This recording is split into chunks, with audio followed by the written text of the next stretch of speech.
Hi, in this video we're going to be talking about evaluating polynomials by hand, not using the graphing calculator, just doing it the old-fashioned way, the way that I had to learn it, and the way our parents learned it, or whatever, if they even did this stuff back when they were in high school. So this is the second video of 3 videos in lesson 5.1. Let's get started. Let's say, for instance, that you were told you needed to evaluate this polynomial. And when you needed to evaluate this polynomial, it was at f of 2. And so if you're evaluating the function when x is equal to 2, that means you basically take a 2 and you replace every x with the number 2, like I've done right here.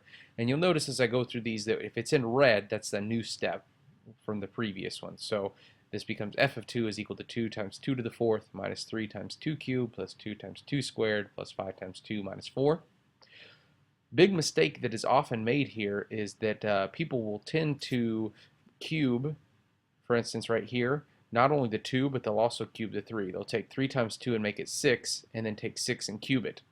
Or over here, they'll take 2 times 2 and make it 4, and they'll take the 4 and they'll raise it to the 4th power. Or they'll take 2 times 2, which is 4, and raise it to the square it. Okay, and I want you to notice as we go into this, the only thing that's being raised to the 4th power is the x. The only thing being raised to the 3rd power here is the x. Okay, so that's going to make a big difference. That means before we multiply in this 2, before we multiply in this negative 3 or this 2 or this 5 or whatever, we need to go through and actually take the exponent and raise it to a power. So that means that 2 to the 4th is 16, and 2 cubed is 8, and 2 squared is 4, right?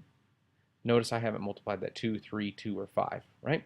So now it's 2 times 16, which is just 32, minus 3 times 8, which is 24, plus 2 times 4, which is 8, plus 10, minus 4, and it's just a matter of adding and subtracting there. That means that the function, when x is equal to 2, is equal to 22. F of 2 is equal to 22. That's a fancy way of saying if I was going to graph this top line as y equals 2x to the 4th minus 3x cubed and so on and so forth. If I graph that entire thing, if my x coordinate was 2, it would give me a y coordinate of 22. That's all it's saying. Let's go do another example here. What if I was asked the same equation, but what if I was asked instead to do f of negative 2? Well, that means, once again, I plug in negative 2 for all the x's. And a peculiar thing happens here. We got to be careful with negatives. See, whenever I take a negative and raise it to an even power, like the first one where it's being raised to the 4th power, or here where it's being raised to the 2nd power, you'll notice that that ends up making it a positive. Because I have negative 2 times negative 2 is positive 4, times a negative 2 is negative 8, and negative 8 times another negative 2, a negative times a negative is back to a positive. So every time it's an even power, it ends up coming back to be a positive. That's going to play a huge role because whenever I get to this part, that means that the things raised to odd powers, the cubes and the first powers, that means that those remain negative, and that's going to flip some signs around. So now, notice once again, I did not take 2 times negative 2 first to get negative 4 and then raise that to the 4th power. That is not what I did here, right? Be careful about that. What that means is when I take 2 times 16, it's 32, but this 24 is now positive. This is an 8, but this 10 is now negative when you compare it to the previous example of doing f at positive 2, right?